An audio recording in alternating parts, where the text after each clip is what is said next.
Good morning, students. Today we are going to discuss a very important equation which is called as a continuity equation.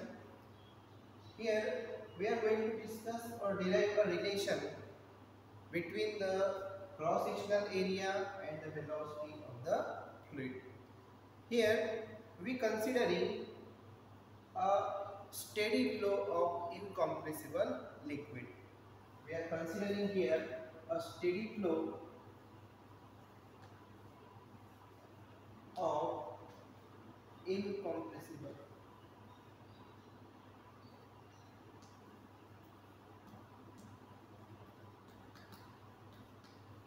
fluid. What does it mean?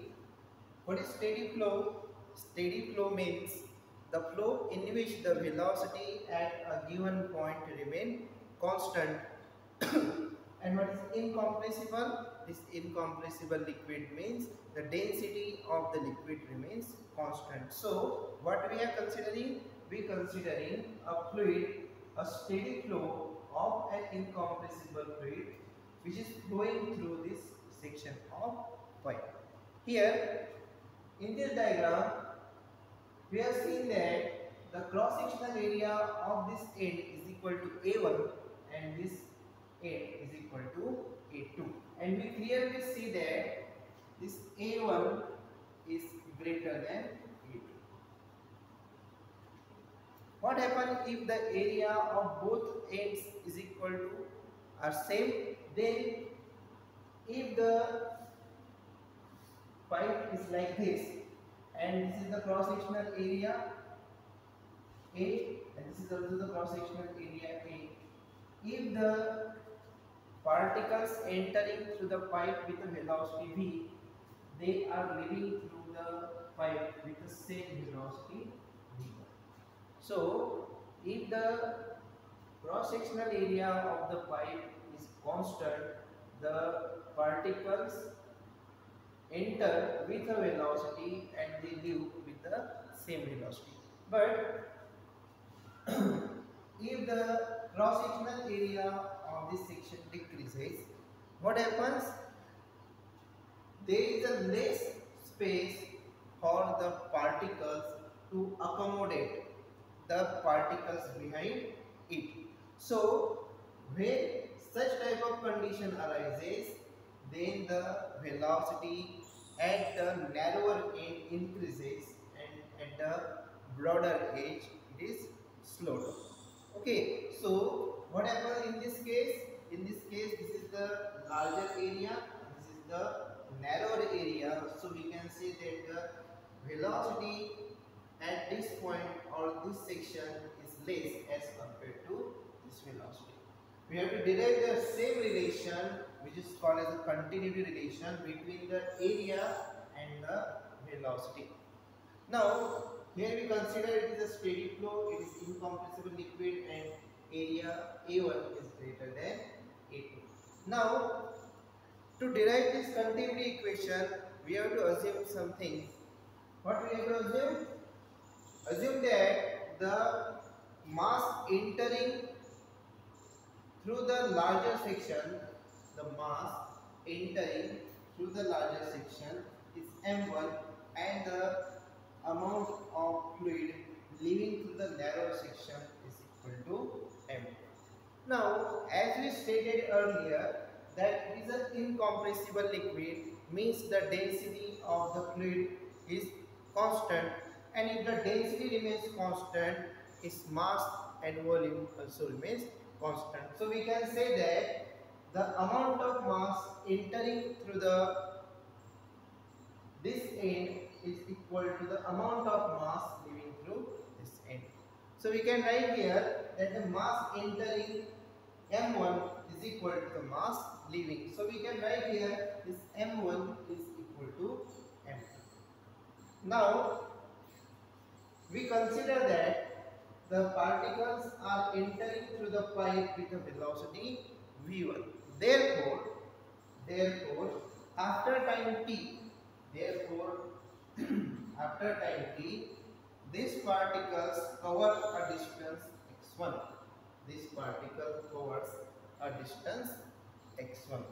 Similarly, in the same time, the particles here moving with the velocity v2 in time t, they covers a distance equal to x2. Now we have considered here m1 is equal to m2. So we can write here this velocity v1. What is it? Is distance divided by time.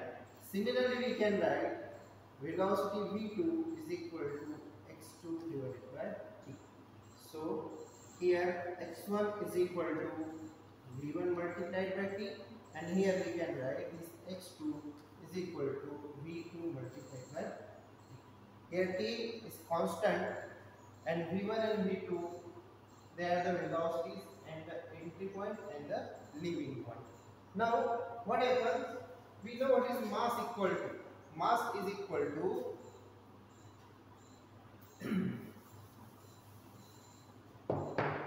first of all, we know what is density equal to. Density is equal to mass divided by volume, and therefore what is mass equal to? This mass is equal to density multiplied by volume. Okay. Now for these two conditions, for the entrance and for the leaving, we derive two equations here.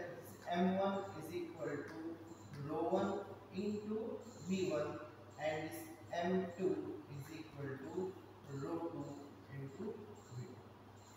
Okay, but we stated earlier that the mass entering through the pipe in time t is equal to the mass leaving through the pipe in time t. So here we can write this rho1 into v1 is equal to rho2 into v2. What is v1 and v2? They are the volumes occupied by the particles in time t. So here we can show what is the volume. It is volume v1 and this is volume v2.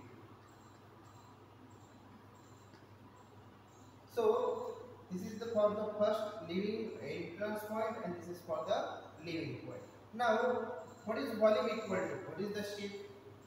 What is this shape? This is a cylinder, and how we can derive the volume of a cylinder? The volume of a cylinder is derived by the area multiplied by height. Okay, so here we can write this rho1 into what is v1? It is the area a1 multiplied by the height.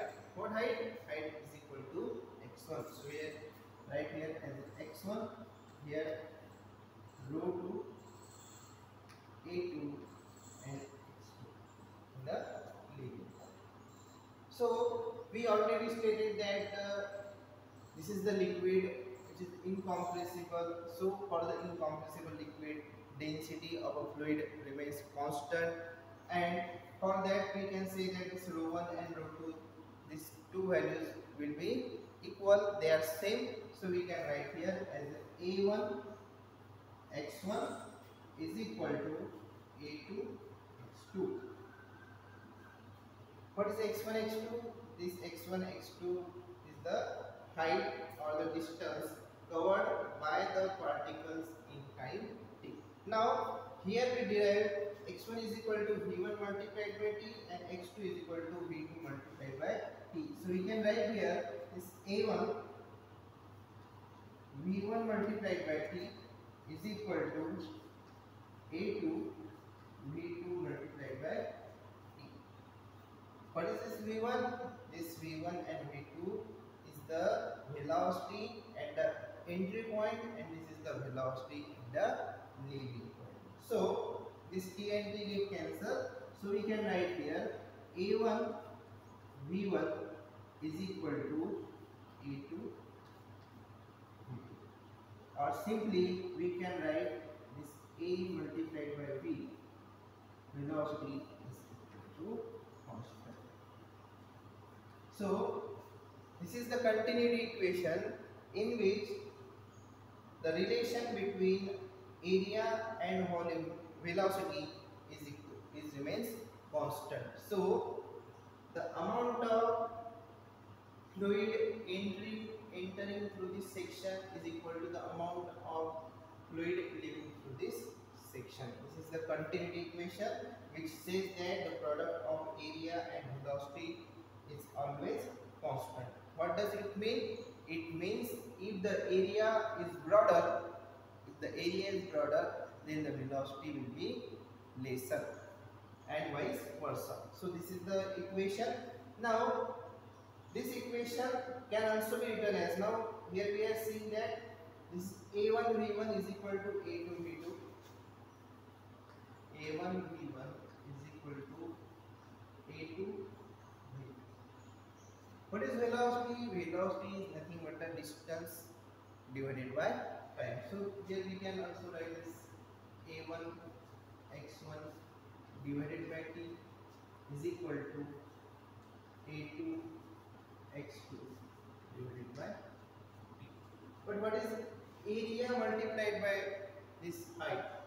It is area multiplied by this height is nothing but the volume. So we can write here this is V1 by t is equal to V2 by t, or we can also write this V divided by t is equal to constant.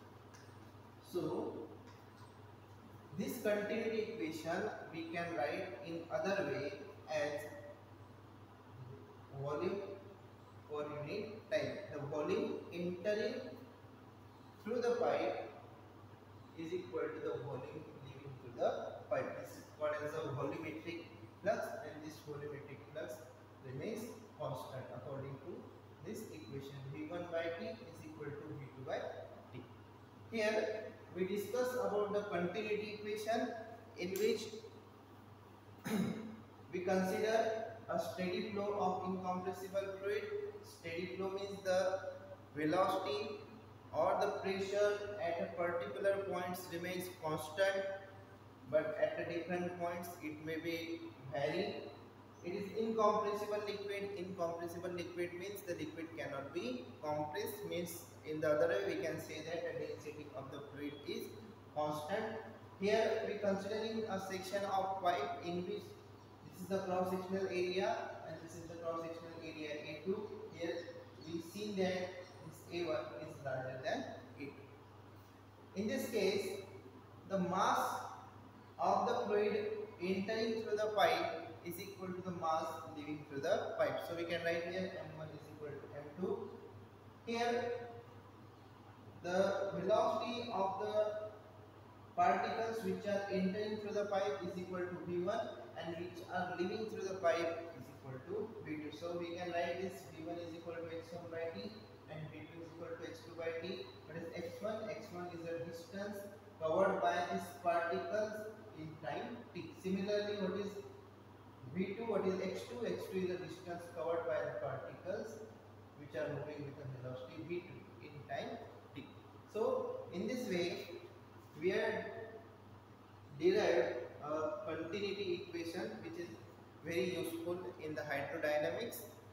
In the next chapter, in the next topic, we are going to determine another property of the fluids.